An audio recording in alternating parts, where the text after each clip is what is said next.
आगे इसमें लिखा है कि भोलीज एल्डर सिस्टर, जो भोली की जो बड़ी बहनें हैं, who had come for the occasion, जो कि वहाँ पर आई हुई थी, वर एनवियस ऑफ हर लक, वो उसके भाग्य से एनवियस यानी कि जलन फील कर रही थी, यानी कि उनकी शादी इतनी धूमधाम से नहीं हुई थी, लेकिन जो भोली की शादी है उसमें इस प्रकार का जो सजा धजा जो दूल्हा दूल्हा था और इस प्रकार का बैंड बाजा, यानी कि बहुत अच्छे संपन्न प्रकार की उसकी शादी हो रही थी, इस बात को लेकर के वे भी जलन फील कर रहे थे, यानी कि उसको भी बुरा लग रहा था, उसकी जो तीनों सिस्टर थी।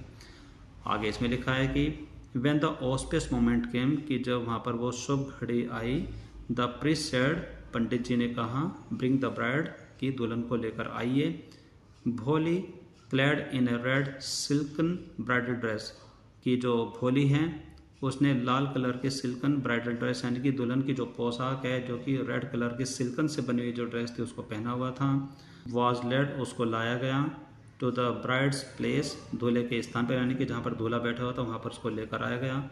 नियर द स्केर्ड फायर, यानी कि जो पवित्र अग्नि थी जहाँ पर फेरे लिए जाते हैं, मंडप पर उसको लेकर के आया गया। गार्लैंड द ब्राइड, दुल्हन को माला पहनाइए। One of his friends prompt Bishambar Nath, यानी कि बिशंबर नाथ के दोस्तों में से किसी एक ने कहा कि दुल्हन को माला पहनाइए। The bride groom lifted the garland, कि दूल्हे ने अब माला को उठा लिया। ऑफ येलो मैरीगोल्ड, जो पीले रंग के जो गेंदे के जो फूल से जो बनी माला थी उसको उठा लिया। A woman straight back the silken veil from the bride's face, अब वहाँ पर एक महिला ने जो वो घूंघट करे हुए जो भोली बैठी थी, यहाँ पर जो सिल्कन वेल यानी कि जो घूंघट था उसको स्लिप किया, यानी कि उसको पीछे खींचा। Slip back the silken veil from the bride's face, यानी कि दुल्हन के चेहरे से जो वो घूंघट था उसको पीछे खींचा। बिशंबर टू क्विक ग्लैंस, की बिशंबर ने जल्दी से एक झलक देखने के लिए नजरें घुमाई। The garland remained posed in his hand, जो माला है वो उसके हाथ में ही रुक गई, यानी कि उसके हाथ वहीं के वहीं जम गए, आगे हाथ उसने नहीं बढ़ाया। The bride slowly put down the wheel over the face, और जो दुल्हन है उसने अपने घूंघट को जल्दी से अपने चेहरे की तरफ ढांप लिया, यानी कि उसने अपना चेहरा छिपा लिया। आगे इसमें लिखा है कि हैव यू सीन हर, क्या तुमने उसको देखा। Shut Bishambar to the friend next to him, वहाँ पर जो बिशंबर है, बिशंबर के साथ जो उसका मित्र उसके साथ ही खड़ा है, बिशंबर अपने मित्र से कहता है कि क्या तुमने उसको देखा। She has pock marks on her face, उसके चेहरे पर चेचक के निशान हैं। सो वट, तो क्या हुआ। यू आर नॉट यंग इधर, कि तुम भी तो जवान नहीं हो। यहाँ पर अब बिशंबर के मित्र ने उसको कहा कि तो क्या हुआ कि अगर उसके चेहरे पर चेचक के दाग है लेकिन तुम भी तो अब जवान नहीं हो। मे बी, शायद, but if I am not married to her, लेकिन अगर मैं उससे शादी ही ना करूँ तो। Her father must give me 5000 rupees, उसके पिता को मुझे 5000 रुपये देने होंगे तभी मैं उससे शादी करूँगा। यहाँ पर बिशंबर ने ऐसा कह दिया।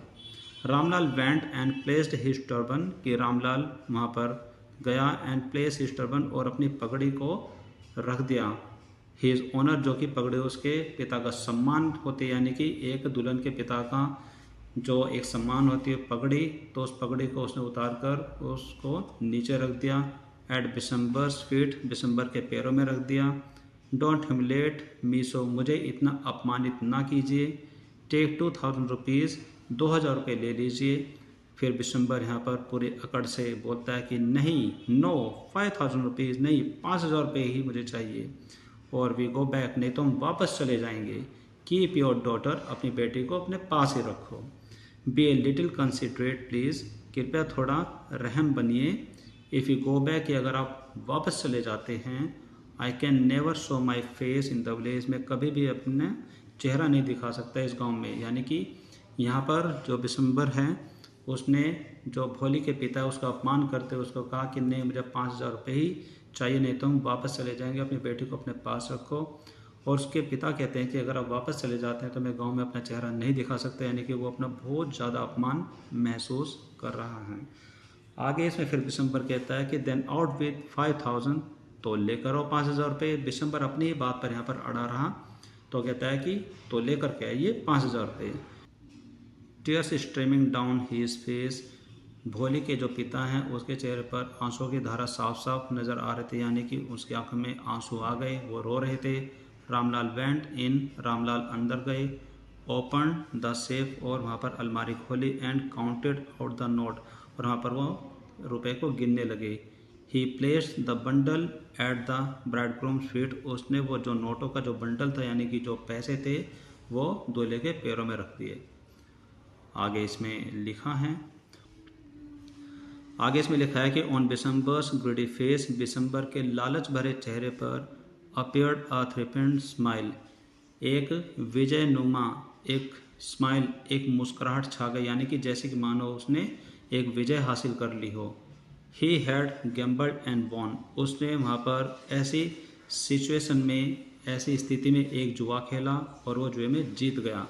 यानी कि उसको लगा कि अपने लालच भरे जो उसकी नीयत थी, उसने लालच भरी नीयत से उसके पिता से 5,000 रुपये की डिमांड की और अपनी इज्जत को बचाने के लिए, रखने के लिए, अपने मान सम्मान को बचाने के लिए भोली के पिता ने उसके चरणों में, उसके पैरों में 5,000 रुपये रख दिए, जिसकी वजह से जो बिसम्बर है वो पूरे अभिमान के साथ मुस्कुरा रहा था जैसे कि उसने कोई जुआ खेला हो और वो जीत गया हो। गिव मी द गार्लैंड, फिर बिसम्बर ने कहा कि मुझे माला दीजिए। ही अनाउंस्ड, उसने घोषणा की कि मुझे माला दीजिए। वंस अगेन, और एक बार फिर से, the wheel was slipped back, फिर से एक बार घूंघट पीछे खिसकाया गया। फ्रॉम द ब्राइड फेस, दुल्हन के चेहरे से। बट लेकिन, दिस टाइम, लेकिन इस बार, her eyes were not downcast, लेकिन इस बार जो दुल्हन की आंखें हैं वो नीचे नहीं झुकी हुई थी। शी वॉज लुकिंग अप, वह ऊपर की तरफ देख रही थी। लुकिंग स्ट्रेट, ठीक सामने देख रही थी। एट हर प्रोस्पेक्टिव हस्बैंड, अपने होने वाले दूल्हे को देखने के लिए उसकी आंखें ठीक ऊपर ही टकटकी लगाए देख रही थी। एंड इन हर आइज, और उसकी आंखों में, देयर वाज नीदर एंगर, उसकी आंखों में ना तो गुस्सा था नॉर हेट, ना ही नफरत थी। ओनली कोल्ड कंटेम्प्ट, सिर्फ एक ठंडी पड़ी एक तिरस्कराहट की भावना थी, यानी कि वह उसको तिरस्कार की नज़रों से देख रही थी। आगे इसमें लिखा है कि बिसम्बर रेज द गार्लैंड, कि बिसम्बर ने माला को ऊपर उठाया। To place it around the bride's neck, की दुल्हन के गले में पहनाने के लिए बिसम्बर ने माला को ऊपर उठाया। But before he could do so, लेकिन इससे पहले को वो ऐसा कर पाता, यानी कि इससे पहले कि वो माला पहना पाता, Bholi's hand struck out like a streak of lightning, यानी कि एक बिजली की झलक की तरह भोली के हाथ ऊपर उठे। And the garland was flung into the fire, और जो माला है वो वहाँ से उड़ करके सीधा आग में जा कर के गिरी, यानी कि अचानक से भोले ने अपना हाथ उठाया और माला पर मारा, जिससे कि माला वहाँ से उड़ करके जो वो मंडप पर जो जली हुई जो अग्नि थी, जो आग थी, उसमें जाकर वो गिर गई। शी गॉट अप, वो खड़ी हुई, यानी कि अब यहाँ पर भोली खड़ी हुई। And through away the wheel, और अपने घूंघट को भी दूर फेंक दिया। तो पिताजी सेड भोली, और भोली ने कहा पिताजी। ने क्लियर साउंड वॉइस, एक बहुत ही बुलंद और पूरी स्पष्ट आवाज़ में उसने कहा पिताजी। एंड हर फादर, और उसके पिता, माता, बहनें, भाई, रिलेशंस यानी कि जितने भी सारे रिश्तेदार थे, नेबर जो पड़ोसी थे, वर स्टार्टल्ड, वो बड़े हैरान हो गए। टू हियर हर स्पीक, जो उसकी आवाज़ है उसको सुनकर के, विदाउट इवन अ स्लाइटेस्ट स्टमर, यानी कि उसकी आवाज़ में बिल्कुल भी हकलाहटपन नहीं था, यानी कि एक स्पष्ट आवाज़, और वो भी बहुत ही क्लियर, बड़ी बुलंद आवाज़, यानी कि ज़ोर से, बहुत ही बड़े ऊंचे स्वर में जो उसकी आवाज़ सुनी पिताजी। ये बात सुन करके सभी जो लोग हैं वो हैरान हो गए। आगे फिर इसमें भोली बोलती है पिताजी टेक बैक योर मनी, अपने पैसे वापस ले लीजिए। I am not going to marry to this man, मैं इस आदमी से शादी नहीं करूँगी। तो आप यहाँ पर इस तस्वीर में देख सकते हैं कि यहाँ पर बोली, तो आगे आप यहाँ पर इस तस्वीर में देखते हैं कि शादी का मंडप सजा हुआ है और भोली उस बिसम्बर की तरफ उंगली करते हुए कहती है कि पिताजी अपने पैसे को उठा लीजिए, मैं इस आदमी से शादी नहीं करूँगी। आगे इसमें देखते हैं कि क्या होता है। आगे इसमें लिखा है कि Ramlal was thunder struck, Ramlal पर मानो बिजली सी गिर गई हो, वह अचानक सदमे में आ गया। The guest began to whisper, मेहमानों में कानाफूसी शुरू हो गई। सो शेमलेस, कितनी निर्लज है। सो अगली, कितनी बदसूरत है, कितनी निर्लज है, इसको शर्म लिहाज कुछ नहीं है। Bholi are you crazy, shouted Ramlal, Ramlal ने चिल्लाते हुए कहा भोली कहीं तुम पागल तो नहीं हो गई। You want to disgrace your family, तुम अपने परिवार का अपमान करना चाहते हो, तुम अपने परिवार की बेइज्जती करना चाहती हो। Have some regard for our izzat, हमारी इज्जत का कुछ तो लिहाज करो, कुछ तो शर्म करो। For the sake of your izzat, आपकी इज्जत के लिए। अब यहाँ पर भोली जवाब दे रही है कि for the sake of your izzat, आपकी इज्जत के लिए। Said Bholi, I was willing to marry, मैं शादी करने की इच्छुक थी। दिस लेम ओल्ड मैन, इस लंगड़े बूढ़े व्यक्ति के साथ में आपकी इज्जत के लिए शादी करने के लिए तैयार थी। बट लेकिन I will not have such a mean greedy and contemptible coward as my husband, लेकिन मेरा पति एक घटिया इंसान, लालची इंसान और अपमान करने वाला इंसान और कायर इंसान नहीं होगा। आई वॉन्ट, मैं शादी बिल्कुल नहीं करूँगी। उसने पूरा इस तरीके से जवाब दिया, पूरी बड़ी आवाज़ में, बड़े स्वर में चिल्ला करके उसने जवाब दिया। आगे इसमें लिखा है कि व्हाट अ शेमलेस गर्ल, कितनी निर्लज लड़की है। We all thought she was a harmless dumb cow, कि हमें तो लगा था कि ये भोली भाली, किसी को नुकसान ना पहुंचाने वाली एक गौ जैसी लड़की है। भोली turn voluntarily on old woman, जो महिला इस तरीके की बातें कर रही थी, भोली उसकी तरफ मुड़ी और पूरे गुस्से से उस महिला से कहा, यस आंटी, हाँ आंटी, यू आर राइट, आप सही कर रही हो। यू ऑल थॉट, आप सभी ने सोचा, आई वॉज ए डम ड्रिवन काउ, कि मैं यूं ही हाकी जाने वाली एक भोली भाली गाय हूँ। दैट्स वाई, इसीलिए you wanted to hand me over to this heartless creature, इसलिए आप मुझे इस जो हृदयहीन व्यक्ति, यानी कि जो इतना खराब, इतना घटिया व्यक्ति है, उसको सौंप देना चाहते थे। बट नाउ, लेकिन अब, द डम काउ, वही भोली भाली जो गाय हैं, द स्टमरिंग, हकलाने वाली जो मूर्ख थी, इज स्पीकिंग, अब वही बोल रही है। Do you want to hear more, क्या तुम्हें और भी कुछ सुनना है।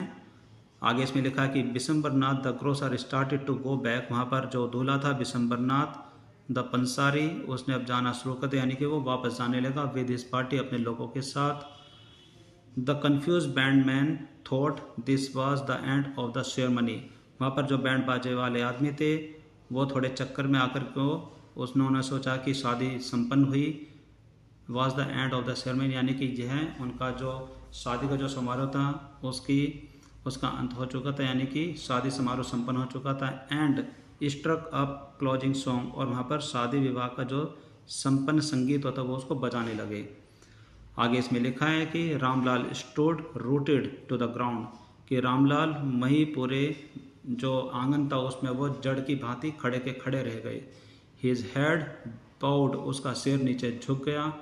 With the weight of grief and Shem, श्रम और लिहाज से, यानी जो उसका अपमान हुआ, शेम एंड ग्रीफ, जो उसका अपमान था, उसके अपमान की वजह से उसका सिर नीचे के नीचे ही झुका रह गया। The flame of the scared fire slowly died down, और जो मंडप की जो पवित्र अग्नि थी वो धीरे धीरे बुझ गई। एवरीवन वाज गॉन, सभी व्यक्ति जा चुके थे। रामलाल टर्न टू भोली, रामलाल भोली की तरफ मुड़े एंड सेड, और कहा, बट वट अबाउट यू, लेकिन अब तुम्हारे बारे में क्या होगा अब तुम्हारा। No one will ever marry you now, अब कोई भी कभी भी तुमसे शादी नहीं करेगा। What shall we do with you, हम तुम्हारा क्या करेंगे, अब तुम्हारे साथ होगा क्या। यहाँ पर उसके पिता बहुत ही दुखी हैं। आगे इसमें लिखा है एंड सुलेखा, जो सुलेखा है वो भोली का पूरा नाम है, Sulekha. And in a voice that was काम एंड स्टेडी, और यहाँ पर जो सुलेखा है उसने बड़े शांत स्वभाव में और बहुत ही सटीकता से कहा, डोंट यू वरी पिताजी आप चिंता न करें। In your old age I will serve you, आपके बुढ़ापे में मैं आपकी सेवा करूँगी। एंड मदर, मैं आपकी और माता जी की, यानी कि मैं आपकी और माँ की सेवा करूँगी। And I will teach in the same school where I learn so much, और जिस स्कूल में मैंने इतना सब कुछ सीखा मैं उसी स्कूल में पढ़ाऊँगी। इज़न्ट दैट राइट, सही है ना मैडम। वहाँ पर वो अपने टीचर को देखते हुए कहती है कि क्या बात सही है ना जो कि मैं कह रही हूँ। The teacher had all alone stood in a corner, वहीं खड़ी जो उसकी टीचर थी वो सारे टाइम वहीं किसी कोने में खड़ी होकर के सब कुछ देख रही थी। वॉचिंग द ड्रामा, जो ये ड्रामा उसके सामने हुआ वो पूरा पूरा ड्रामा देख रही थी। फिर उसकी टीचर ने कहा, यस भोली, हाँ भोली, ऑफ कोर्स, बिल्कुल, शी रिप्लाइड, उसकी टीचर ने जवाब दिया। एंड और इन हर स्माइलिंग आइज, और उसकी मुस्कुराती हुई आंखों में, यानी कि उसकी जो अध्यापिका थी वो ये सब देख करके उस पर एक गर्व फील करते हुए उसकी आंखों में एक चमक थी, उसकी मुस्कुराती हुई आंखों में was the light of deep satisfaction, एक बहुत गहरी संतुष्टि थी। दैट इतनी गहरी संतुष्टि थी कि जैसे कि एन आर्टिस्ट की कोई ऐसा कलाकार हो जो कि ये महसूस करता हो, an artist feels the contemplating the completion of her masterpiece, कि जैसे जब कोई कलाकार इस भावना को अपने मन में रखता है कि उसका एक मास्टरपीस तैयार हुआ है, इसी तरीके से वही संतुष्टि, वही भावना उसके अध्यापिका के आंखों में नज़र आ रही थी, जो कि उसकी आंखें स्माइल करते हुए ये बोल रही थी कि हाँ भोले, बिल्कुल तुम ऐसा ही करोगे। जो ये सुंदर कहानी है ये ए.के. अब्बास के द्वारा लिखी गई है। Wow, what a great story.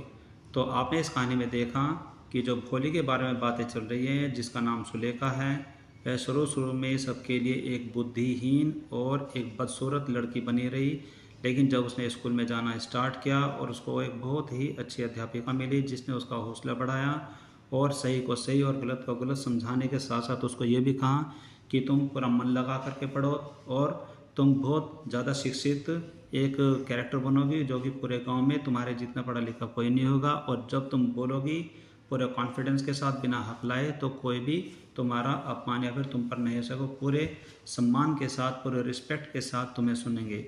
और इस कहानी में ऐसा ही हुआ कि भोली ने अपने पिता को ये जवाब देते हुए कहा कि मैं आपकी इज्जत के लिए ही इस बूढ़े और लंगड़े व्यक्ति के साथ शादी करने के लिए तैयार हो गई थी, लेकिन जब मुझे पता चला कि जो ये बूढ़ा व्यक्ति ये मन से खराब है, बहुत ही घटे इंसान है, लालची है, तो इस तरीके का व्यक्ति मेरा पति कभी नहीं होगा। और साथ साथ वो अपने पिता से कहती है कि मेरी शादी की चिंता ना करें, मैं बुढ़ापे में आपकी और माँ की सेवा करूँगी और जिस स्कूल में मैंने ये सब कुछ सीखा मैं उसे इस स्कूल में पढ़ाऊँगी। सो माय डियर स्टूडेंट्स, तो ये थी आज की जो ये स्टोरी, जो कि आपके 10th क्लास की जो इंग्लिश की बुक है फुटप्रिंट्स विदाउट फीट के चैप्टर नंबर 8 यानी कि भोली में दी गई है। तो आई होप कि आपने आज की स्टोरी बड़े ध्यान से सुनी होगी और एक एक बात को आपने समझने की कोशिश की होगी, और साथ साथ आपने इस चैप्टर को सुनते समझते हुए अपनी इंग्लिश को भी इंप्रूव करने की कोशिश की होगी। तो आज की क्लास में सिर्फ इतना ही। This is all for now for today's class. अब हम मिलेंगे हमारे अगली क्लास में इसी चैप्टर से जुड़े हुए क्वेश्चन सीरीज के साथ, और देखेंगे कि जितने भी क्वेश्चन इस चैप्टर के बीच में और इस चैप्टर के अंत में आपसे पूछे गए हैं आप उनके आंसर कैसे देंगे। So till then take care, bye bye, have a nice day.